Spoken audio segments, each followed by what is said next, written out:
Brother Stephen, for kids knowing their history without a victim mindset. Okay. Let me say this to you, Brother Stephen. Let me say this to you. Even if you teach an African child their history, that doesn't eliminate the victim mindset because they still don't have opportunities.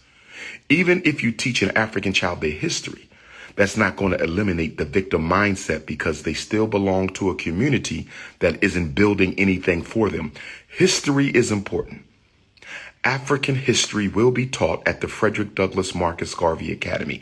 History is important, but it is not a solution for a lack of opportunity in the Black community. Knowing your history is not a solution for self-hatred. Knowing your history is not a solution for self-hatred.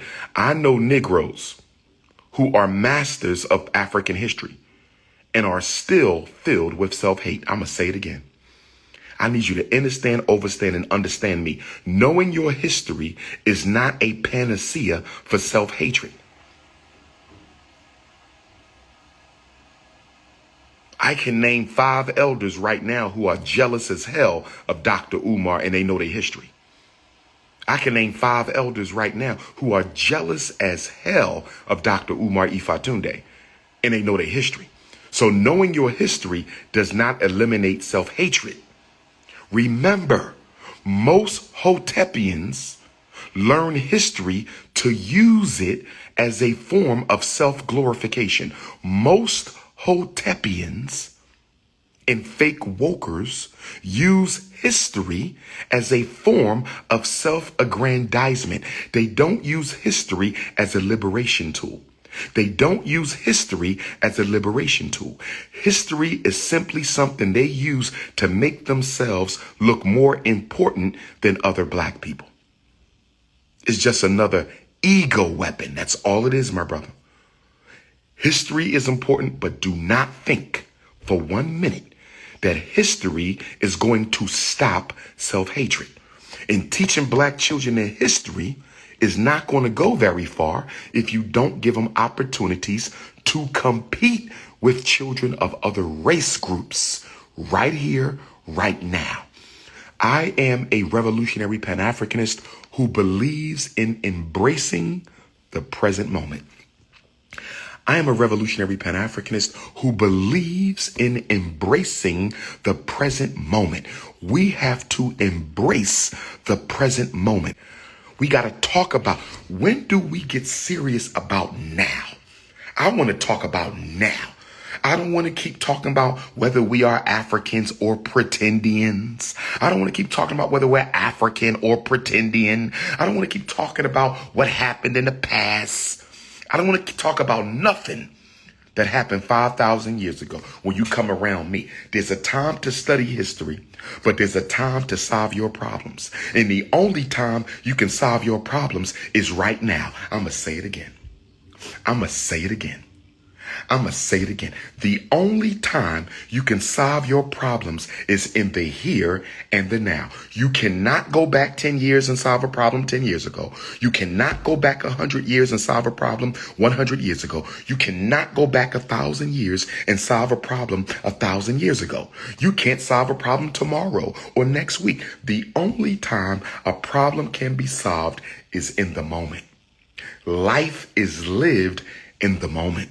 And Black people keep trying to escape responsibility in the present moment because you don't want to sacrifice your time. You don't want to sacrifice your money. You don't want to sacrifice your energy. And you don't want to sacrifice your relationships with the mayonnaise community. And because of that, you always want to talk about the distant past. 90% of the time when we come together, we're talking about what happened already, but we're not doing anything about what's going to happen tomorrow. Live in the moment. How do we solve a problem today? Let's strategize. What can we do? How many days we got left in 2021? We have 50 days left in 2021. We have 50 days left in 2021. What can we do these 50 days to transform the declining direction in which the American African is headed? What can we do these 50 days to reverse the trajectory of Black America? Now, if y'all really want to get serious about the revolution, if y'all really want to liberate the reality of African people, one thing you must do, if you serious, one thing you must do, you must boycott Christmas shopping. You must boycott Thanksgiving food shopping. You must boycott the after Christmas sales. You must boycott New Year's partying. That's right. How many of you are serious about the revolution now? We talking about the final 50 days of what has been a tumultuous year for the American African. We're talking about the final 50 days of what has been a tumultuous year for the American African. If you are serious, boycott Thanksgiving food shopping, boycott Christmas merchandise shopping, and boycott your New Year's partying. Redirect your Thanksgiving food money to liberation. Redirect your Christmas merchandise money to liberation. Redirect your New Year's Eve partying and drinking money to liberation. Now, how many is serious now? I'm rocking with Queen Mother Harriet Tubman this morning. Who's serious now? Who's serious now? How many of you Negroes? How many of you Negroes, your Thanksgiving money? How many of you are going to boycott your Christmas money? How many of you are going to boycott your New Year's party and money, brothers and sisters? That's the question I want to understand and overstand and understand. That's the question I need to understand, overstand, and understand. Where the boycott at? Where is the boycott? See, your definition of liberation does not require economic sacrifice. Your definition of liberation does not require economic sacrifice. I'm going back to the Cash App. Question or comment, $ DrUmarJohnson. Don't forget to hit the Cash App for FDMG. $ FDMG School. Get them donations in. But right now, if you have a question or comment, you have to Cash App, the personal Cash App, $ DrUmarJohnson, because I'm using FDMG's phone for the live. Okay, who else we got on here? Lord have mercy.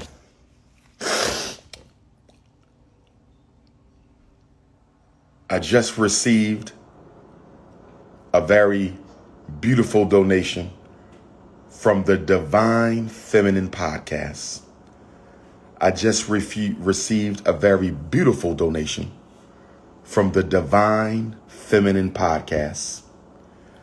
Sister Hanera, thank you, Queen, for your donation. We hope and pray that all is well with you back home on the African continent, my beautiful African sister, chair of the FDMG Festival Food Committee. And we hope that you are escorted by the ancestors under the guidance of the Most High, safely back to the United Snakes as you prepare to come on home, my queen. Again, thank you for such a beautiful donation. Noel Mitchell, Ethiopia's conflict and treaty with Somalia and Eritrea. I thought that was solved. Is Ethiopia going back to war with Somalia and Eritrea? I thought they worked out the problems. But let me say this, Brother Noel. If Ethiopia still has issues with Somalia and Eritrea, if Ethiopia still has issues with Somalia and Eritrea, Dr. Umar is willing to go to the cradle of civilization. Dr. Umar is willing to go to the cradle of civilization. And I am willing to broker a peace deal between the nations of Ethiopia, the nations of Somalia, and the nation of Eritrea. See, I need my African brothers and sisters on the continent to make use of my political science skills more regularly. Let me come to Africa and broker the peace treaty between Ethiopia and Somalia. Let me come to Africa and broker the peace treaty between Ethiopia and Eritrea. We can do this. We can do this. Minister of Pan-African Affairs, we can do this. How to deal with gentrification. First of all, we got to expose the politicians covering gentrification up. Second of all, we got to stop selling our properties in the gentrified area. Third of all, we have to make the black community unwelcoming to aliens who want to colonize it. So one conversation we need to have, how can we make the black community uncomfortable for aliens trying to colonize it? How can we make the black community uncomfortable for gentrification? That is a serious question we need to have. And we also need to expose and shut down the black churches who are putting their money in the white banks that is financing the gentrification. We need to expose, boycott, shut down the black churches who are putting their money in the banks that are financing the gentrification.